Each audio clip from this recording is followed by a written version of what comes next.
head oma inimesed, kallid külalised.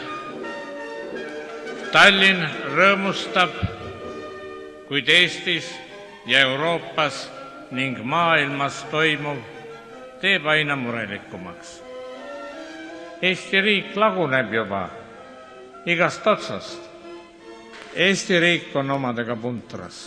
Probleeme turritab igas suunas. Neid probleeme enam maha ei salga ja mingide reformidega neid ka ei paranda. Kas te nimetate seda kolmandaks vabariigiks, kui soovite? Rahva rahulolematus aina kasvab ja ilmub märke valmisolekust tulla tänavatele.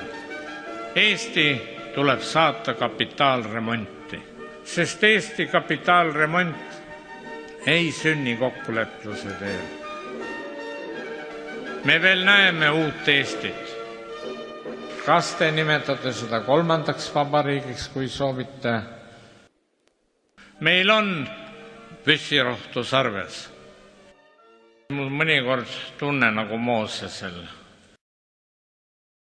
kel asub kohustus viia rahvas välja Egiptuse vangipõlvest tõotatud maale.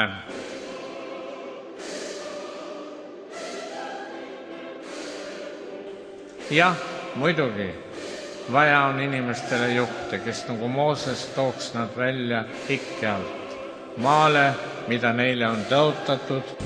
Edgar Savisaar on püha mees. Luua uus Eesti, see on meie sünniõigus. Ja seda sünniõigust pole mitte kellelgi voli maha müüa Läätseleeme või mõne ministri palga eest. Aitäh teile ja tehke oma valik. Ühel päeval me võidame niikuinii.